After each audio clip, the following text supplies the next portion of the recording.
Hey everybody, welcome back to an all-new episode of 10 to Life with me, Annie Elise. I want to apologize in advance, guys. If you hate my vocal fry, you are really going to hate it today. I'm starting to get a little bit sick, and you know that part when it's like you're starting to get a cold and it's like your throat isn't hurting yet, but it's like scratchy all the time, and it like when you talk it's like dry and you're like that's where I'm at. But the show must go on, right? Gotta still record. So it sounds a little bit more like sandpaper than it usually does. So if that's something that already makes you irate, because I know it bugs a bunch of you guys, it's gonna be worse today. So just wanna give you guys a little bit of a, trigger warning. Now today's case is one similar to things we've talked about in the past, right? It's like a tale as old as time.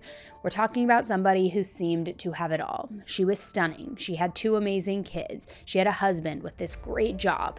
On the outside, everything looked picture perfect, glamorous for her. As we know, appearances can be very deceiving. And that is definitely what we are talking about in today's case. So guys, let's jump right in.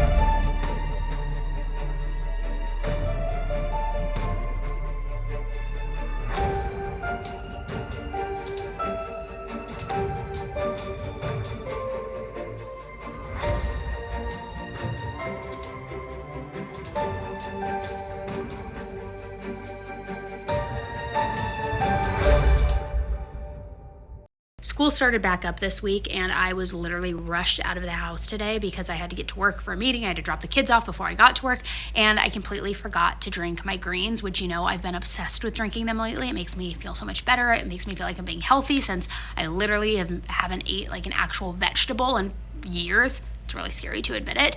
But anyways, I was rushed out of the house and I forgot to do it. But that is why I'm so happy that I have the portable ones with me so that I can make it right now that I got into the office. Now, if you saw my last video about this, I have tried all of the greens on the market. They taste chalky. They don't taste good. I like them trying to get them down. Beam's greens, because you already know I love Beam. Beam's greens taste so good. It's actually It's a pleasant experience, and I never thought I would say that when it comes to consuming greens. I've been doing it consistently every single morning for about 2 months, and I feel so much better. My digestion is good, my skin feels clear. Again, I always DoorDash my meals, so I feel like I'm actually getting the nutrients that I need, which is so great, and it's so easy, so come with me as I pour this in before I go to my meeting. I already have my Stanley right here, so I'm just gonna pour directly into that. I usually put it into about that much water, but since I've been drinking my Stanley, that's actually perfect for me today. And let's pour. Okay, let me mix it up. And I know that this is weird, guys, but it's strawberry kiwi flavor, so it kind of smells like vacation. I know that's weird though. You see how I'm chugging it? That is how good it tastes. So guys, be healthy with me. It's so easy. If you don't like vegetables, if you don't like greens, this is such an easy way to get all your nutrients in. Getting your daily nutrients has never been easier. And because Beam is so amazing, they are giving you 40% off. Just click the link below or scan the QR code and use code 10TOLIFE to get up to 40% off at checkout. Be healthy with me, get your greens on without having to eat a vegetable, and I'm telling you, you're gonna thank me later. This actually tastes like vacation. It's so good. In 2020, Maria Eugenia Muñoz was 31 years old. She had these super expressive eyes with long, thick lashes, freckles that covered her cheeks. She had a really tight-knit family growing up in Puerto Rico. Sadly, though, when Maria was a young adult, her mother passed away. And after her mom's death, Maria got to be even closer with her family, and she helped her father take care of her 2 siblings. Maria loved to help and take care of other people, which led to her becoming a nurse. She loved everything about her job. Helping other people was her passion. And at work, she met Joel Peyote. Now, Joel was 11 years older than Maria. He had thick dark hair, bushy eyebrows, a muscular build. He was also in school at the time and working towards a career in medicine. Since they were both interested in the nursing industry and taking care of other people, Maria and Joel hit it off, and they ended up marrying each other in 2011. A few years later, Joel landed his dream job as a nurse anesthetist. Sorry, I have a really hard time saying that word, which is more commonly referred to as a CRNA. It's kind of like the nurse version of an anesthesiologist, and the job was exactly what Joel wanted, and the pay was absolutely amazing. The only problem was, it was in Texas, about 2,000 miles away from Puerto Rico. Maria and Joel had both grown up in Puerto Rico. That's where their family and their friends were. But when Joel got this job offer in Texas, Maria decided that she would support him. So she left behind her family, her career, everything. And she picked up and she moved to Laredo. Now, Laredo is generally considered a family-friendly city with a population of nearly 260,000 people. It's full of a bunch of lakes, parks, a bunch of different schools, making it an amazing place to live if you end up having children. But like any city, Laredo has its issues. I mean, crime rates, particularly when it came to property crimes, those rates were higher than the national average. But with that being said, there were still many other wonderful neighborhoods for Maria and Joel to live in that were pretty safe and almost never had any of those kinds of issues. It was a whole new world for Maria, but she was really excited to start this chapter of her life with Joel. She probably wouldn't have done it just for anybody else either, but she just loved him that much, and she didn't even think twice about this move. As if Maria and Joel weren't going through enough changes, though, with a new home, a new country, Maria also gave birth to her first son, Alejandro. Plus, when Maria moved to the States, she decided to put her nursing career on pause so that she could be a stay-at-home mom.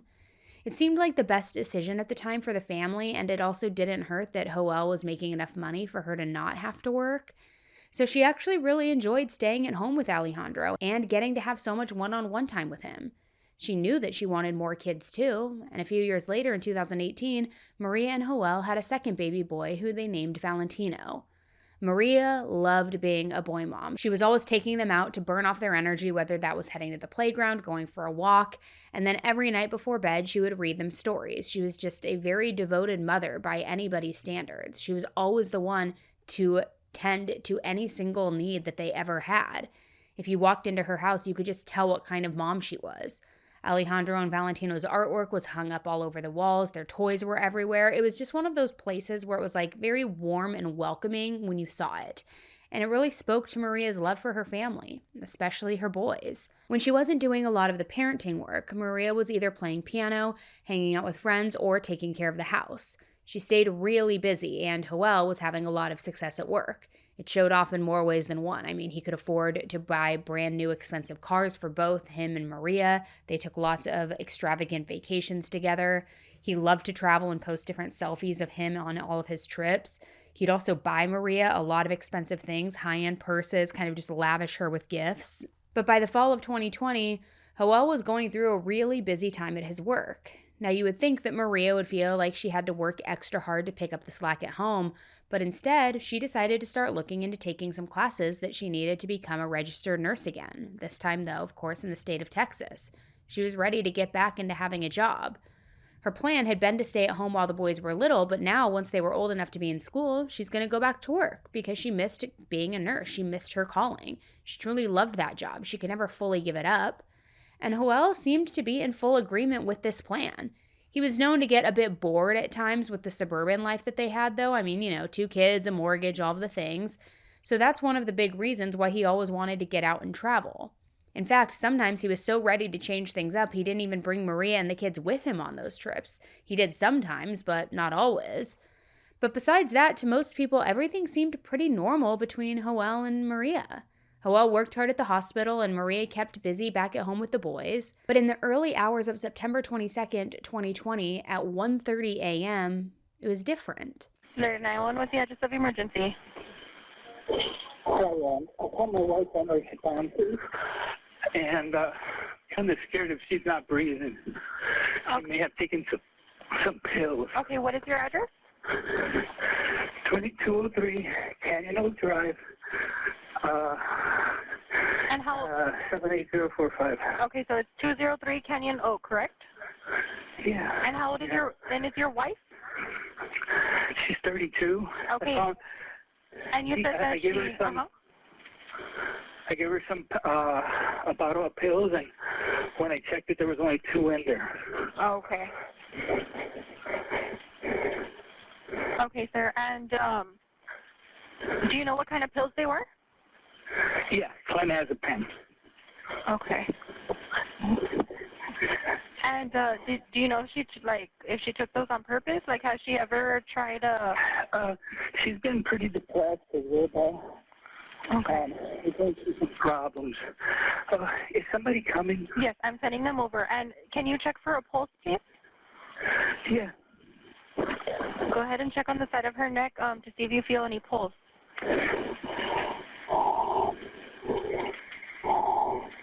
Oh my God. I mean, I'm a little nervous, so I don't know if. Okay, what about her chest? Is her chest rising up and down? No. No? No. Okay. No. All right, and okay, can you try checking for a pulse again? You're gonna grab two fingers, your ring finger, your middle finger, and place it on. No, yeah, I do this for a living, but okay. It's crazy because I'm just so nervous. No, I know. I have them on the way. Okay, I have help on the way. Okay. If not, that way we can go ahead and start CPR on her. And get her closer. Oh my goodness. Oh. Babe.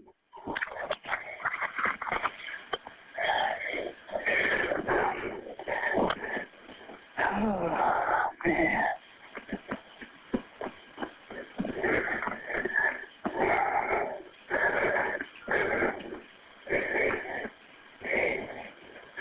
Should I just wait on the phone, or? Yes, I'll go ahead and wait on the line with you until they get there. They're already being dispatched out there. Do you feel a pulse?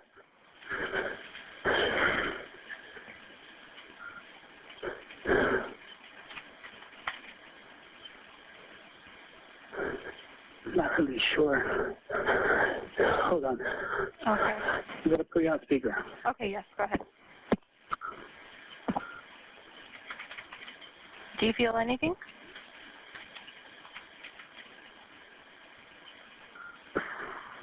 No. Okay. Do you want to go ahead and start CPR until the paramedics get there? Yeah. Okay. Do you need guidance, or do you know how to perform CPR? Yeah, I do. Okay. Are they coming? Nice. Yes, they're on the way. Continue doing CPR. They're on the way, okay? Okay. I feel something, but I don't know if it's my finger. You think you feel a pulse? I think I feel a pulse, but I don't know if it's my own finger. You know what I mean? Okay.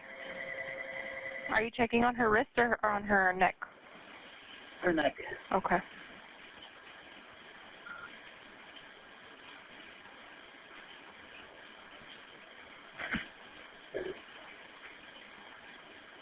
And her chest isn't rising up and down still? No.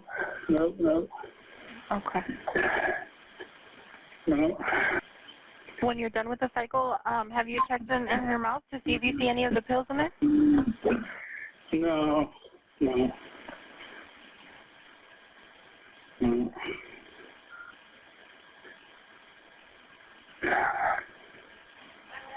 Nothing's coming out of her mouth or anything?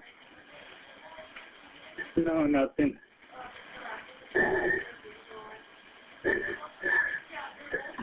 Okay, do you want to continue CPR? Yeah. Okay. There should already be an officer getting close. An officer or an ambulance? We have both an officer and an ambulance. Uh-huh. Okay. The ambulance is on its way as well. Is the door open or is it locked? It's locked. Okay. Should I go open it? Yes, I have some officers outside if you would be able to unlock the door really quick. Come this way.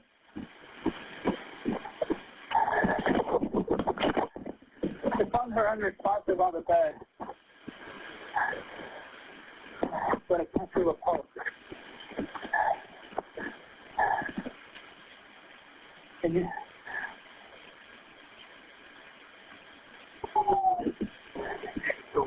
The ambulance is already on the way, okay? I'm going to let you go so you can speak with the officers.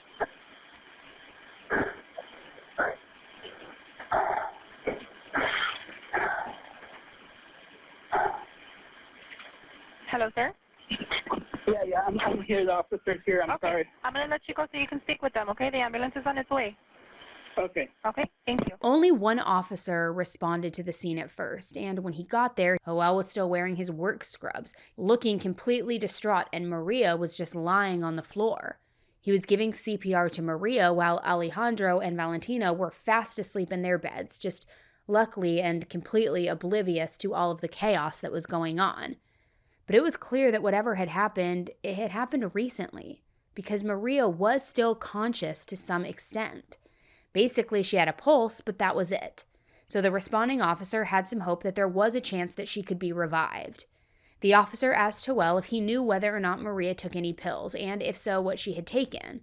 So Howell ran to the bathroom and brought back a bottle of clozapam, and the bottle had his name on the prescription. Now, clozapam is usually prescribed to manage seizures, panic disorders, and certain kinds of anxiety. It's really helpful for a lot of people, but it also can be very addictive if you don't follow the doctor's instructions and if you aren't careful with how you take it. So it was weird that Howell thought that Maria took the pills, being that they weren't even prescribed to her. I mean, she definitely could have taken them, but it was odd nonetheless. This is a very high-intense medication. But that made the officer think that maybe something was going on with Maria, something that would make her go and just take a bunch of pills at once that weren't hers. So the officers asked Howell what Maria's mental state was like recently. And sure enough, he had said that Maria had been pretty depressed lately. Although there was no sign that she was looking to end her life, she was just down a lot, but it was concerning nonetheless. Up until that point, the officer had been giving CPR, but eventually Howell took back over until more help could arrive. By this time, Maria had lost all of the color from her face. Her heart wasn't beating, and her eyes were fully dilated, which in that situation, it typically means brain death.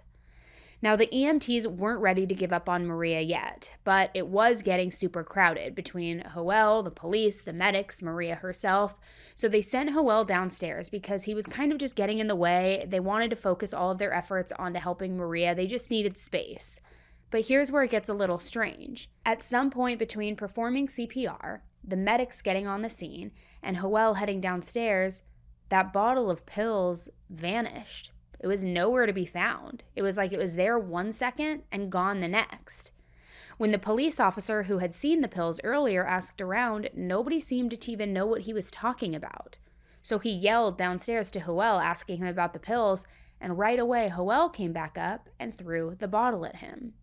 So the officer couldn't help but think, like, okay, what the heck is going on here? His wife was literally dying and he was worried about hiding these pills. It was bizarre. Maybe Howell's own anxiety was kicking in, considering the pills were prescribed to him. Who knows? Maybe he thought he would somehow get blamed for Maria if she was overdosing. But still, it just didn't add up. He also was really quick to give over the pills when they asked about them, which is interesting to note. Like, he realized he wasn't going to be pulling a fast one over on this officer.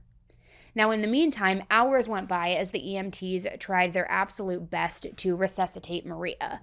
But sadly, there was nothing that they could do to save her. She was pronounced dead just a couple of minutes before 4 o'clock in the morning. Now, Howell's weird behavior already had the detectives wondering if there was more to Maria's death than how, it just looked at the surface.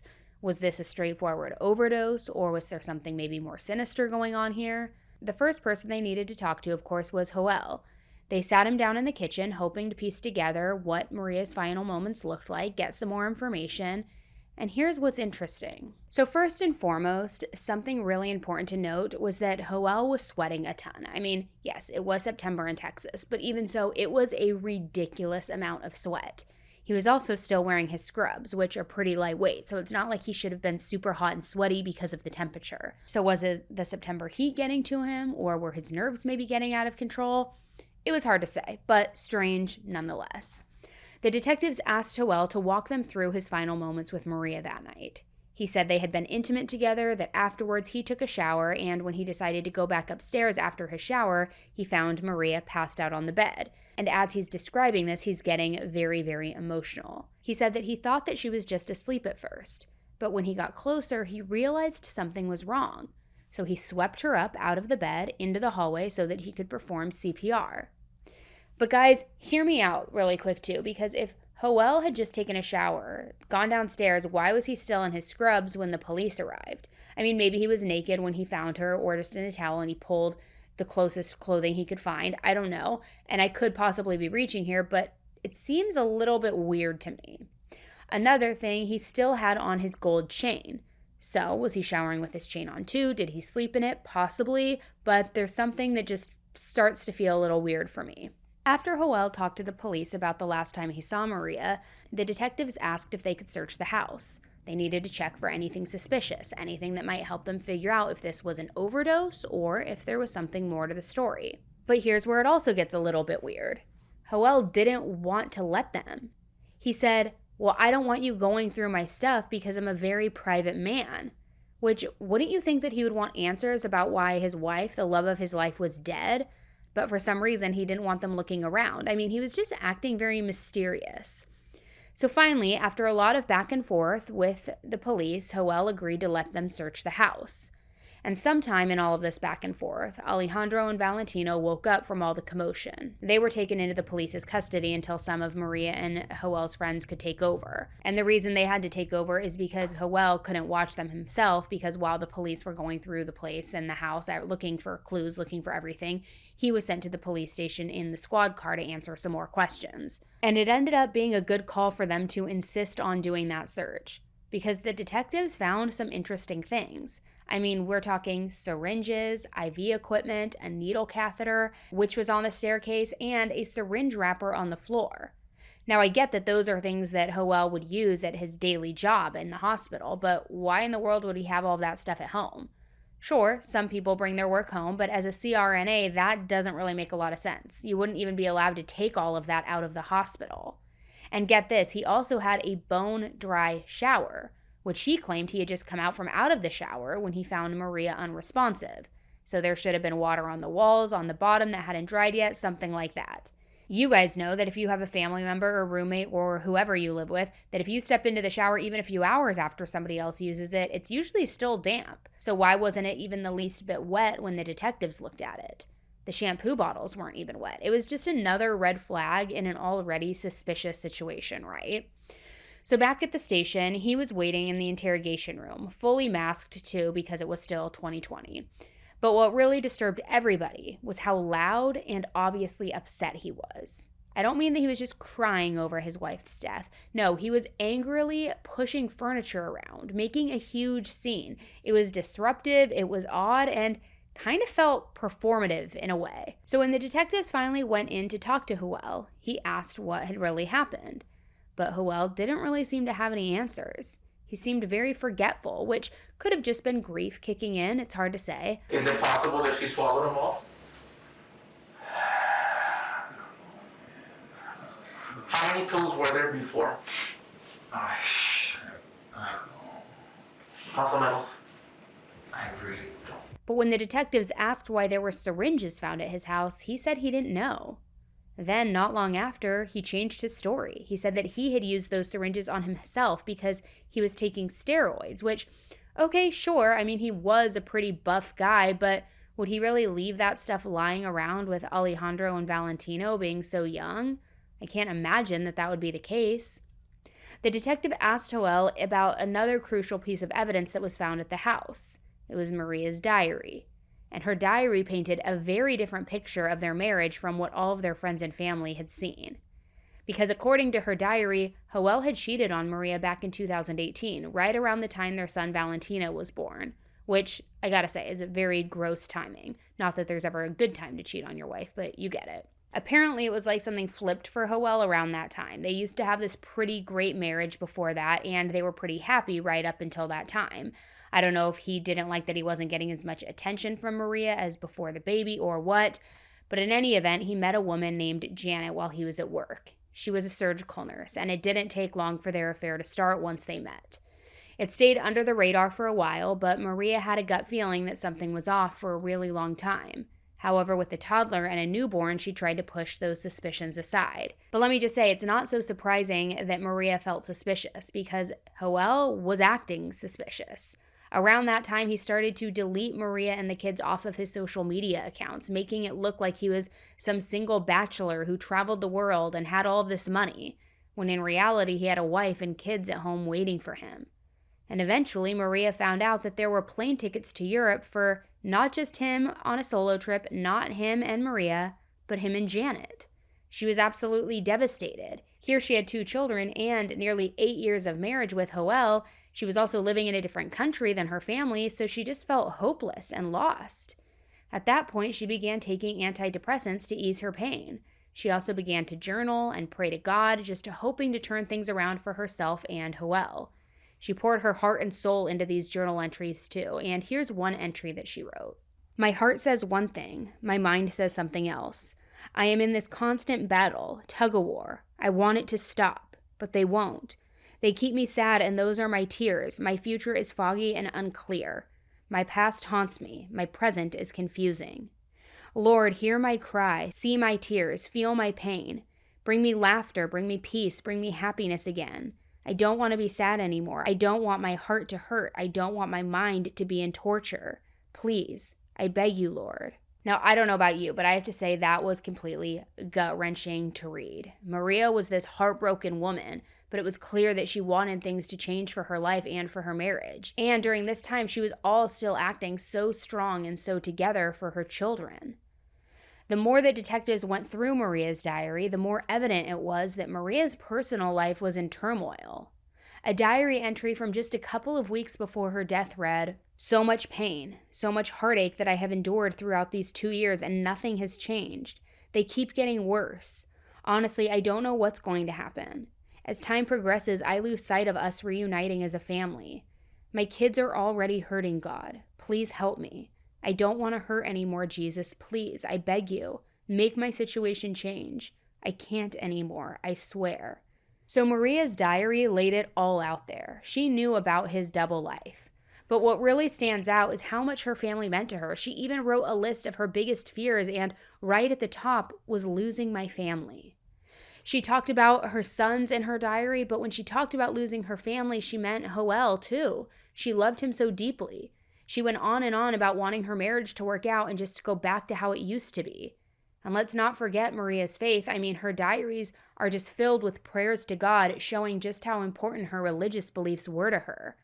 These two things, her devotion to her family and her faith, are key to understanding why she stayed. When I found out that she knew about his mistress, I wondered why she kept holding on. But Maria truly believed that God would restore her family and their nearly decade-long marriage. She hated how this whole situation was affecting her kids, and we know that her kids were her world. So with all of this in mind, it starts to make more sense why she stuck around. She was holding out for a miracle. So the detectives brought up the entire infidelity issue with Joel, and he admitted that yes, he had cheated on Maria, and he was still seeing Janet now, 2 years later. He never ended that relationship with her. In fact, they had been living together for 5 months. And according to Joel, Maria knew about it all. But she was hoping that things would turn around and they would get back together. And in fact, after Maria found out about the affair, they initially went on a trip together, and it seemed like the marriage was getting better. But then he went back to his old ways. He seemed to love having the control in the relationship and loving the fact that Maria never left. Even when she knew that he was cheating, she stayed. She held out hope, giving him the upper hand. Joel also told the officers that he and Maria had been intimate shortly before she died, which he made it sound like he and Maria were actually good together, and he didn't have any reason to want to hurt her or anything like that. But now his answers were bringing in a whole new possible suspect, Janet. Like I said, Janet was a nurse where he worked as well. She was really attractive with long dark hair, shiny hair, big dark brown eyes. When she first met Joel, she knew that he was married to Maria, but wanted to be in a relationship with him anyway, which, I gotta say, it's not good, girls. If you meet somebody who's in a relationship, wait until they're out. Not only for your own sake, but for the wife's sake as well. Just be a girl's girl, okay? So detectives brought Janet in to ask her some questions and see if maybe she was involved in Maria's mysterious death. The reason that I'm here is because last night, Joel's wife passed away. There doesn't appear to be right now any type of foul play. We're still pending an autopsy. So let's get with, how did you and Joel even start dating? I'm sorry. I understand. Take your time. I know it's all kind of thrown at you, so, you know, I told you at the very beginning I'm going to be honest with you, so I am. Our main thing now is, obviously, is what happened. I'm sorry, what was your question? How long have you and Joel been dating? Almost 2 years now. Okay. Did Maria, his wife, did she do drugs? Not that I'm aware of. He just told me that she was very depressed. Okay. When the detective asked Janet if she knew anything about the whole situation, she claimed that she didn't. She claimed that Joel didn't come to her mentioning anything about it. She knew that Maria was depressed because he had told her about that, but also I don't think that it would take a rocket scientist to figure out that Maria was depressed. I mean, who wouldn't be upset to find out that their spouse was not only cheating on them, but had this 2-year-long affair that was continuing to happen and now living with each other? They had even seriously talked about getting married. I guess neither one of them were thinking about Maria's feelings or the children's or going about things the right way, just not getting a divorce first, which I never know why people don't just get a freaking divorce instead of, stringing your wife around for years while you're having, your fun and you're gallivanting around. But here's the kicker in all of this. Janet was completely shocked when she found out about Maria. Just the fact that she was dead was absolutely mind-blowing to Janet. Janet didn't seem to have any ill will towards Maria and genuinely appeared to be sad about her death. Well, sad or maybe guilty, I don't know, because she had been sleeping with Maria's husband all this time and now Maria's no longer alive. Janet told the police that she didn't see Joel on the night of Maria's death. He had said that he had picked up an extra shift at work and he wasn't going to be able to see her that night, which was apparently pretty normal for him because in the medical world that was somewhat common for him to do, which Janet completely understood since she was in the medical world as well. So after the questioning, Janet was free to go at that point. From there, the police started reaching out to some of Maria's friends to get an idea of what was going on in the days leading up to her death. One of her friends mentioned that something big had happened just a few days before she died. The Saturday before, Maria was driving by Janet's house and she saw Joel's car parked out front.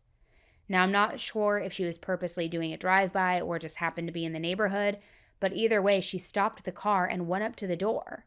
When Joel answered, she gave him an ultimatum. He had to choose her or Janet, and the asshole picked Janet. But for whatever reason, Joel did end up leaving with Maria. Janet had already called the police to the scene before they left, but they didn't arrive until afterward. And that kind of makes you wonder why Janet was getting the police involved in all of this. Maria just wanted answers. She wasn't being belligerent or threatening, so I don't know why Janet called the police on her. When the police did get to Janet's house, they called Maria basically to make sure that everything was okay and that the issue had been resolved and that they didn't need to intervene. They called Maria and they put her on speakerphone right there with Janet standing there. Hey, I'm talking to you right now. Hang up the phone. I guess that's your boyfriend. After the call, Joel apparently became pretty frustrated and began acting out with Maria. He even punched a hole through the windshield of the car. And this wasn't the first time that he acted angry and, controlling and off the rails around her. One time Maria recorded a video without Joel knowing while they were in the car.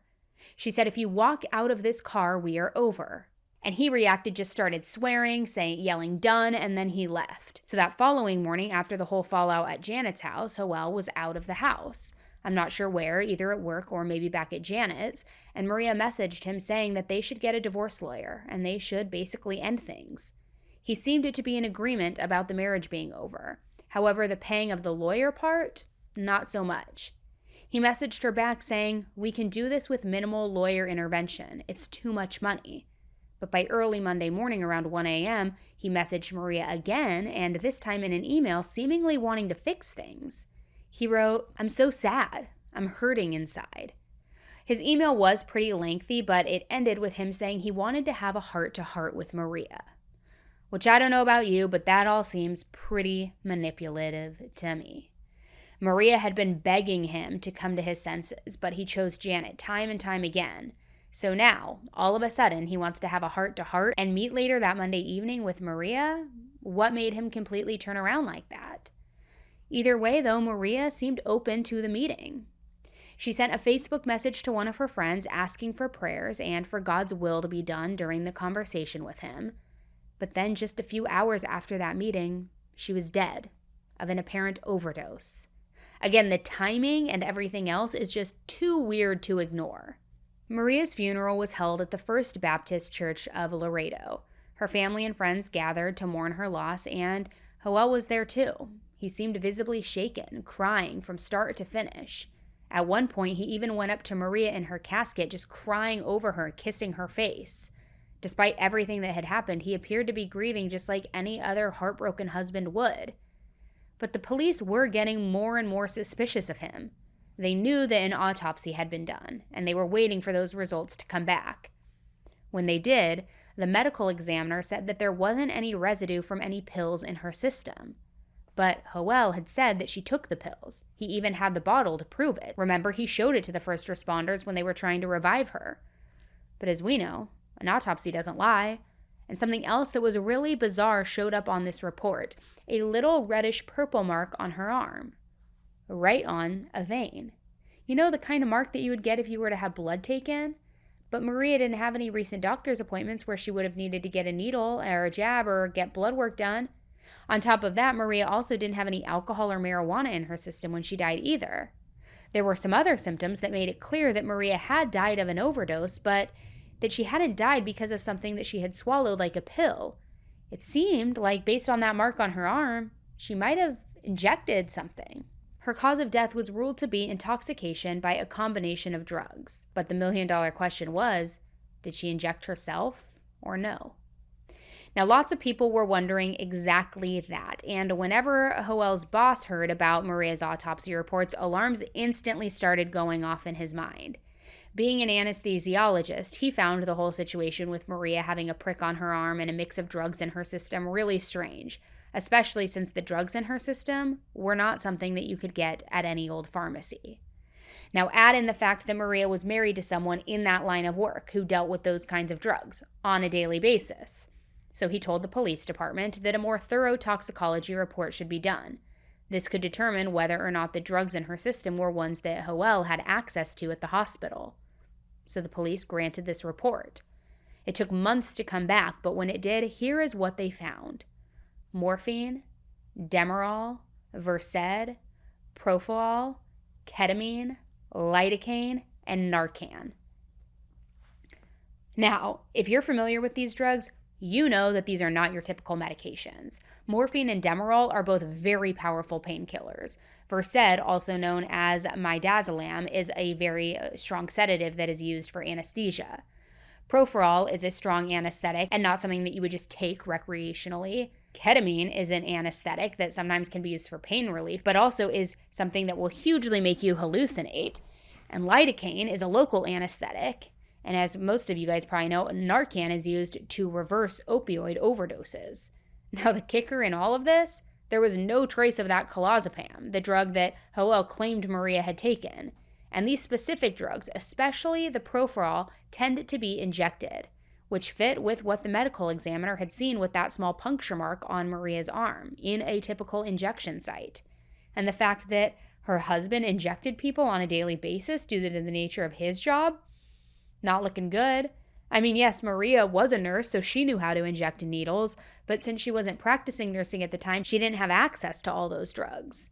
The police's theory by this point was that Howell had managed to sneak a sedative into one of Maria's drinks that night that she died, which would have had to have been in liquid form. Then, once she was unconscious from that drug, he used an IV to inject her with something strong enough to kill her. He waited until she was too far gone, and then he called 911. Now, you have to remember, if the theory was true, this was his job. He knew exactly how much to give and how long to wait until she was at the point of no return. And it all makes sense. I mean, if they were planning on meeting up for this big talk, it would have been the perfect opportunity for him to offer Maria a warm cup of coffee or a drink, something before they began their conversation. She wouldn't think twice about it.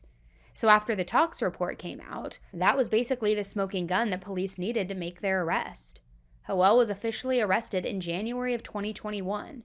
He was with friends when the police found him, and he surrendered peacefully.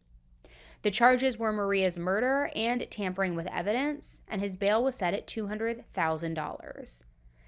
The news was very shocking, especially to Maria's family. The police hadn't really been advertising the fact that they were investigating Maria's death as a homicide, so up until that day, her sister Marisol still thought that Maria might have taken her own life. She never imagined that her own husband could be a suspect. She knew he didn't treat Maria great, but killing her? Not possible. Marisol spoke to the media after Howell's arrest, saying, "I did not think that he was guilty or that he had done it, but I thought because of him and their situation that it led to her to take her own life. He made her suffer in person, a lot. It was 2 years of marital troubles, but at the same time, he would not let her go. Because when she would try, he would come and tell her that he loved her, that he could bring back the passion. He manipulated her. She would confide in me, 'I can't leave him because he loves me.'" Marisol still lived in Puerto Rico, so before her death, Maria would often write letters to her, and in them she would complain about her marriage. According to Marisol, sometimes Maria would mention Joel wanting to work things out, but as time went on, especially in the lead up to Maria's death, she ended up asking Marisol to buy her a ticket to Puerto Rico. And this kind of confirms for me at this point, at least, that Maria didn't want to end her life. She was looking for a fresh start.